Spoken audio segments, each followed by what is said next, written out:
तो इस सेगमेंट में हमारे साथ दो बेहद खास मेहमान हैं। आस्था जैन मैम हैं और राघवेंद्र सर हैं। दोनों का बहुत बहुत स्वागत है। Ma'am, good to see you again. और हम लोग लगातार देख रहे हैं कि आईपीओ बाज़ार की हलचल को लेकर ज़बरदस्त रिस्पांस देखने को मिल रहा है निवेशकों के तौर से और व्यूअर्स के तौर पर भी यहाँ पे। तो आज हम लोग बेसिकली इस कंटेंट के तौर पर हम लोग 2 या 3 आईपीओ कवर करने की कोशिश करते हैं फटाफट से, क्योंकि समय का अभाव है। ब्रिगेड होटल वेंचर्स की बात कर लेते हैं सबसे पहले। यहाँ पर कुछ इंपॉर्टेंट तारीख हैं, देखिए यहाँ पर 24 जुलाई को ये खुल गया है यहाँ पर, और अगले हफ्ते मंडे को यहाँ पर ये बंद होता हुआ दिखेगा। अलॉटमेंट की तारीख ये 29 जुलाई है और लिस्टिंग डेट जो है वो 31 जुलाई को यहाँ पर लिस्टिंग डेट होगी यहाँ पर।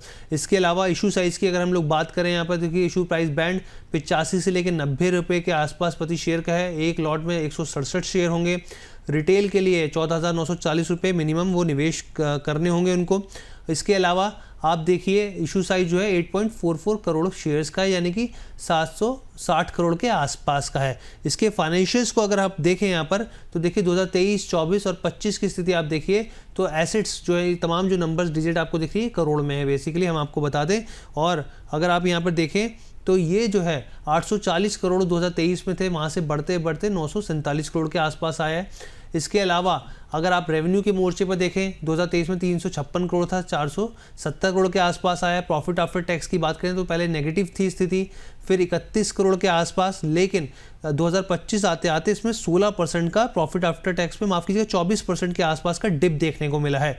तो ये जो डिप है वो साफ तौर पे 2025 में देखने को मिला है। एबिटा के मोर्चे पर यहाँ पर स्थिति लगातार पॉजिटिव है। नेटवर्थ जो है वो बढ़ती हुई दिख रही है और बोरोइंग भी जो है वो बढ़ती हुई दिख रही है। अगर आप इस कंपनी के बिजनेस मॉडल की बात करें तो बेसिकली होटल्स डेवलप करने का इस कंपनी का बिजनेस है। प्राइमरी साउथ इंडिया में ज़्यादा फोकस है इनका, और जो तमिलनाडु की बात करें, केरला की, आंध्र प्रदेश की, कर्नाटका की, तेलंगाना और यूनियन टेरिटरी जैसे लक्षद्वीप हो गया, अंडमान हो गया, निकोबार हो गया, वहाँ पर भी मेजर प्राइवेट होटल एसेट्स और कंपनी जो बेसिकली है। आस्था मैम, और इसका एक बार हम लोग ग्रे मार्केट प्रीमियम भी दिखा दें। ये देखिए 16 रुपये प्रति शेयर के भाव के ऊपर ये ट्रेड कर रहा है, यानी कि अगर आप इसके प्राइस बैंड को देखें तो इसका प्राइस बैंड 90 रुपये, उससे 16 रुपये ऊपर ये ट्रेड करता हुआ ग्रे मार्केट में दिख रहा है। आस्था मैम, क्या सलाह रहेगी आपकी? जी बिल्कुल, गुड आफ्टरनून हर्ष। देखिए मेरे हिसाब से तो इसमें एक ही मुझे जो मेजर कंसर्न दिखा वो वैल्यूएशन को लेके दिखा, क्योंकि वैल्यूएशन के फ्रंट पे ये प्राइस टू अर्निंग मल्टीपल 140 के टाइम्स पे आ रहा है, जो कि मुझे थोड़ा ओवर वैल्यूएशन लगा। कंपनी का ग्रोथ काफी स्ट्रांग है as compare to its peers, तो मैं अगर इसमें ग्रोथ की बात करूं तो वो काफी स्ट्रांग है। लेकिन दो ही चीजें हैं, एक तो FY25 में FY24 के मुकाबले बॉटम लाइन में डी ग्रोथ आई है, और दूसरी तरफ वैल्यूएशन ज्यादा है। अब हम सब जानते हैं कि ये जो बेसिकली होटल्स हैं ये साउथ इंडिया फोकस्ड है, और साउथ इंडिया में इनका प्रोमिनेंट जिसे हम कहते हैं कि होटल्स है। इनफैक्ट जो अब इनके प्लान्स हैं वो फ्यूचर प्लान्स में भी है कि 5 नए होटल ये ऐड करेंगे इनके पोर्टफोलियो में।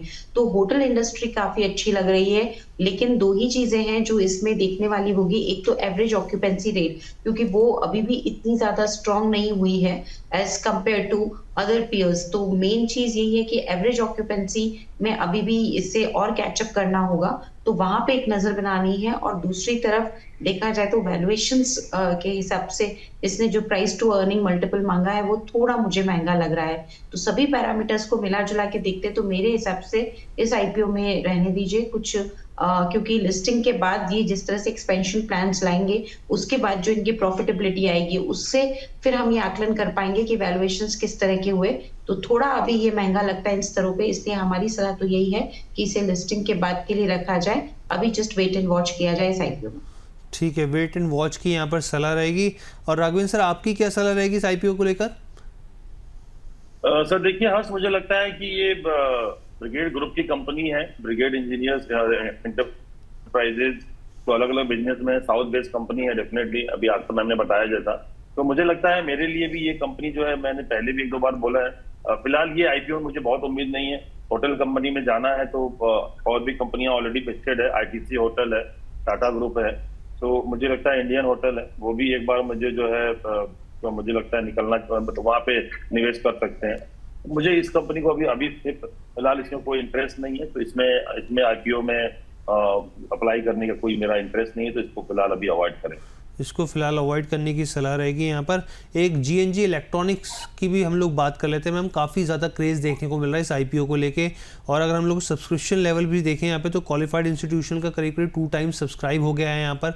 और आपके सामने ग्रे मार्केट देखिए 42%, यानी कि 100 रुपये ऊपर ज़बरदस्त ग्रे मार्केट में यहाँ पर क्रेज़ देखने को मिल रहा है इस IPO को लेकर।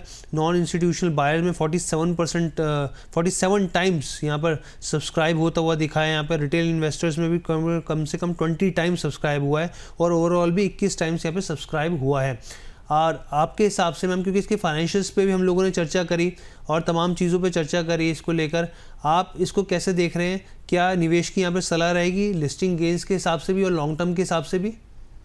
जी बिल्कुल। इनफैक्ट जब मैं पहले भी ऐड हुई थी आपके चैनल पे ट्यूसडे को, मैंने तभी यही सलाह दी थी कि लिस्टिंग गेन के लिए भी लगाइए, लॉन्ग टर्म के लिए भी लगाइए, तो वो सलाह बिल्कुल कायम है अभी भी। और मेरे सब्सक्रिप्शन भी काफी बढ़िया आए हैं। इसका जो मेजर हम देखें, जो इसका मुख्य आकर्षण है, वो सबसे पहले तो ये है कि लिस्टेड स्पेस में न्यू जैसा करके एक कंपनी है, सिर्फ वही इसकी कंपेटिटर आती है और वहां पे लॉसेस हैं, तो उसके मुकाबले इनकी फाइनेंशियल्स काफी स्ट्रॉन्ग है, तो वो कंपनी को यहाँ पे एज देते हैं ओवर द लिस्टेड स्पेस। दूसरी तरफ इलेक्ट्रॉनिक बाजार करके ये जो चलाते ब्रांड है इनकी, इसमें काफी अच्छा अट्रैक्शन है। और रिफर्बिशमेंट मार्केट की भी मैं अगर ओवरऑल बात करूं तो ये मार्केट अब धीरे धीरे शिफ्ट हो रहा है टुवर्ड्स द ऑर्गेनाइज्ड प्लेयर, और बहुत बड़ा मार्केट है। देखा जाए तो इनके तो ऑपरेशंस दुबई और USA में है, तो आउट ऑफ इंडिया तो इनकी मेजर सेल्स आती है, लेकिन धीरे धीरे अब मैं जो यूरोपियन मार्केट्स में भी देख रही हूँ, USA के मार्केट्स में, इंडियन मार्केट्स में अब जो शिफ्ट है वो ऑर्गेनाइज्ड प्लेयर्स की तरफ ज्यादा जा रहा है। रिफर्बिशमेंट ऑफ यहाँ पे हम लैपटॉप्स, डेस्कटॉप, स्मार्टफोन्स की बात करें तो कंपनी के लिए इंडस्ट्री काफी बड़ी, और इस इंडस्ट्री की जो ग्रोथ है वो काफी बढ़िया CAGR ग्रोथ है, जिससे ये आगे बढ़ेंगे।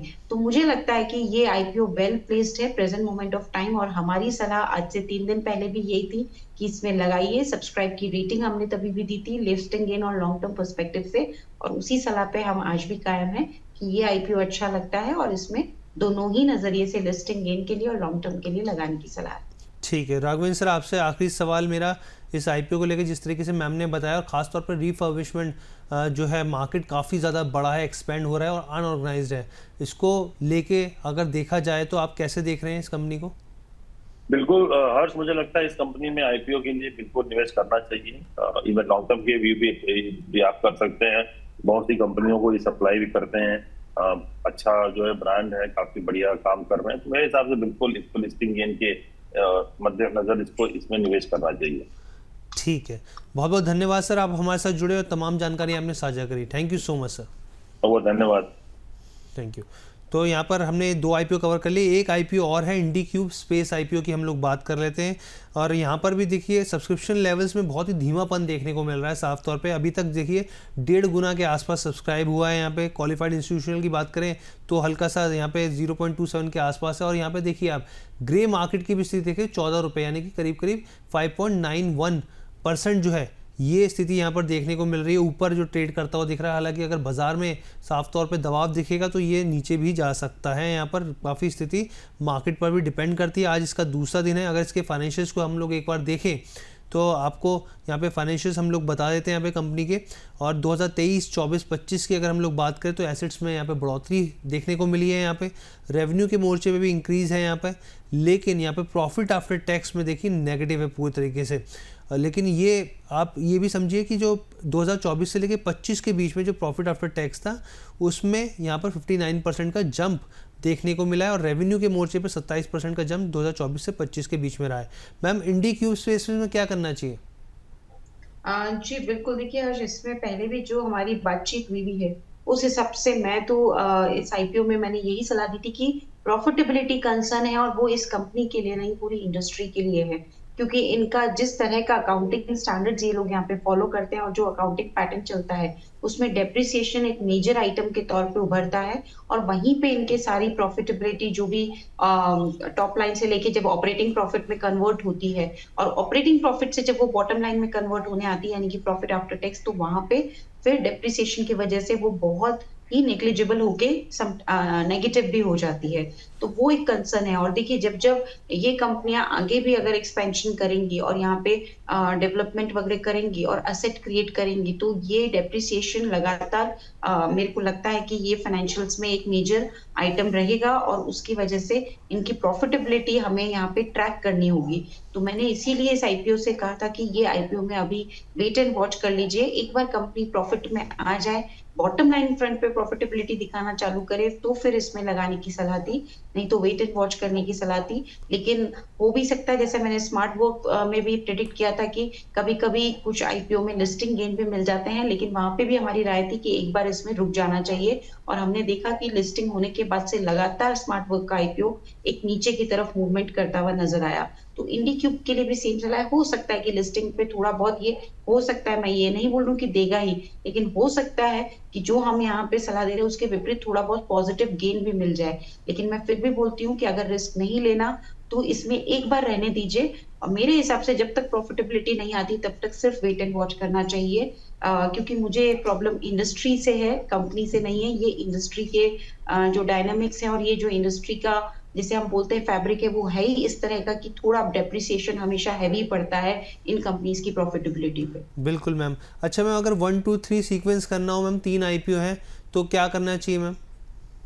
देखिए मैं तो सिर्फ अभी तो जीएनजी इलेक्ट्रॉनिक्स के साथ ही जाने की सलाह दूंगी, तो इन तीनों में से जीएनजी इलेक्ट्रॉनिक्स में लगाने की सलाह हमारी तरफ से। ठीक है मैम। जीएनजी इलेक्ट्रॉनिक्स में मैम अगर मान लीजिए एक अच्छा खासा यहाँ पर दमदार लिस्टिंग हो जाती है तो फिर क्या बने रहना चाहिए, 50% निकाल के अपना प्रॉफिट बुक करना चाहिए, बाकी जो है हिस्सेदारी को छोड़ देना चाहिए? देखिए इनफैक्ट हमने आगे की भी वर्किंग की है, तो मुझे तो ऐसा लगता है कि यहाँ पे पार्शियली प्रॉफिट बुक करना चाहिए। दमदार लिस्टिंग भी हो जाती है तो जी भी मैं यही मान के चलती हूँ कि थोड़ा सा इसमें पार्शियली प्रॉफिट बुक करे, पार्शियली तो लॉन्ग टर्म पोर्टफोलियो में बिल्कुल यहाँ पे होल्ड करने की सलाह रहेगी।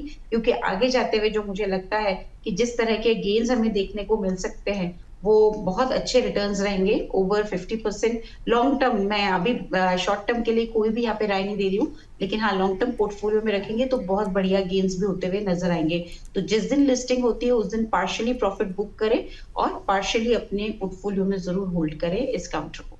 बिल्कुल मैम। और आईपीओ से जुड़े यहाँ पर जैसे ही आप आते हैं ना तो बहुत सारे व्यूअर्स के सवाल आ जाते हैं मैम, तो 2-3 आईपीओ से जुड़े फटाफट से हम लोग सवाल ले लेते हैं मैम।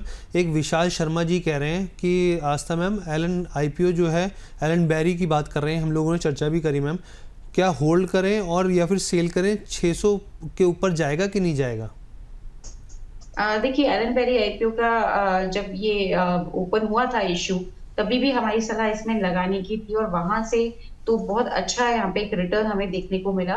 मेरे हिसाब से ये एक ऐसा काउंटर है जिसमें बिल्कुल होल्ड किया जा सकता है और इसमें बने रहिए और बढ़िया रिटर्न यहाँ पे हमें देखने को मिलेंगे। अच्छा, इसमें बने रहने की सलाह है मैम।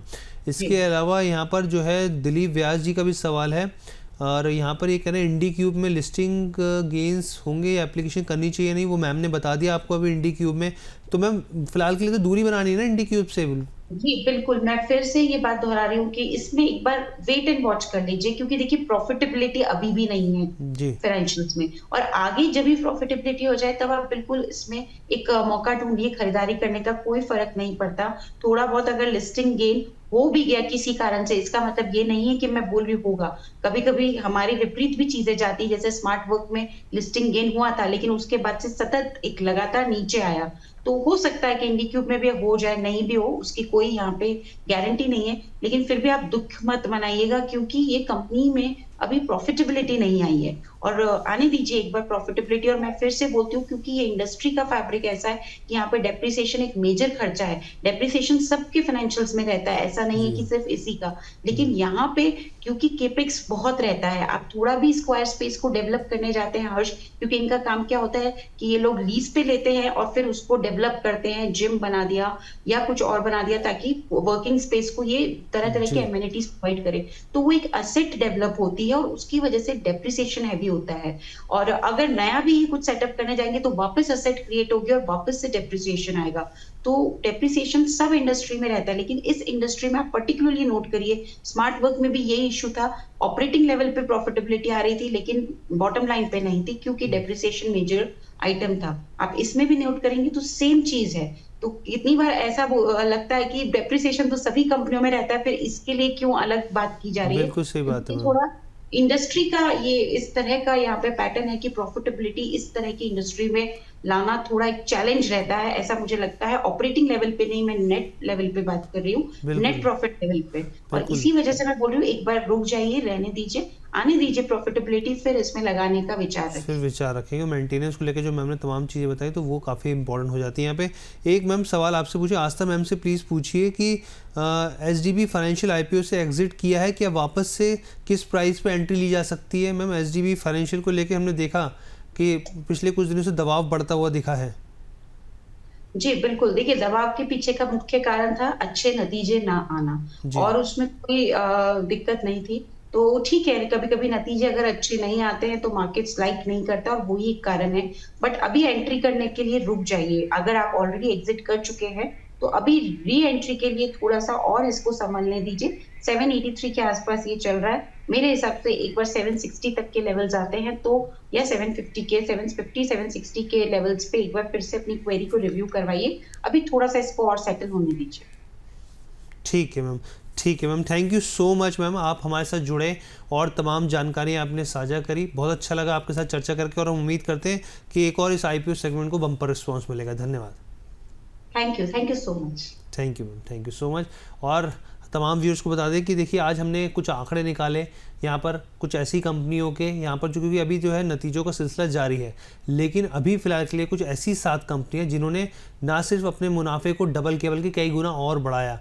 तो हम लोग आपके सामने देखिए 2:30 बजे ये जो है नंबर आप देखिए, कंपनी का मुनाफा डबल हुआ। अब शेयर लगाएंगे क्या छलांग, ये 2:30 बजे हम लोग अपलोड करने जा रहे हैं। और इन कंपनियों के नतीजे बहुत जो मुनाफे के हिसाब से बहुत शानदार रहे हैं यहाँ पर। तो क्या इसमें अभी और एक अच्छा खासा बुल रन देखने को मिल सकता है? आप देखिए इस शो को, बहुत इंपॉर्टेंट चंक है ये आपके लिए, क्योंकि यहाँ पे फंडामेंटली हमें हमेशा समझना होता है कि कंपनी जब फंडामेंटली आगे बढ़ती है तो वो एक सुखद अनुभव निवेशकों के तौर पर भी हो सकता है। तो ये एक पूरी चीज़ है। इसके अलावा शाम 4 बजे आप देखिए सिप की टिप। अब म्यूचुअल फंड चुनना होगा और भी आसान। कैसे आसान होगा आप देख सकते हैं यहाँ पर। तो जितेंद्र सर जुड़ेंगे हमारे साथ, सोलंकी सर, वो आपको बताएंगे और हर एक चीज़ पे हम लोग बारीकी से चर्चा करेंगे। और तमाम व्यूअर से मैं ये भी कहना चाहता हूँ कि सुबह 8:30 बजे हमारा एक और शो आता है जो चूक ना जाना जिसका नाम है, उसमें आप जुड़िए। उसमें मार्केट खुलने से पहले, बाज़ार को खुलने से पहले हम लोग बताते हैं कि कौन से लेवल्स जो हैं वो देखने को मिल सकते हैं, कहाँ कॉल लॉन्ग पुट आप यहाँ पर ट्रेड ले सकते हैं, और कौन से स्टॉक हैं जिसमें दिन भर में खुलते ही एक्शन देखने को मिल सकता है। हर चीज़ पे चर्चा होगी। फिलहाल के लिए मुझे याद दीजिए, जो सवाल रह गए उसके लिए मैं माफ़ी चाहता हूँ, लेकिन फिर आप कल जुड़िएगा। हम लोग पूरी कोशिश करेंगे आपके तमाम सवालों के जवाब देने के लिए। धन्यवाद।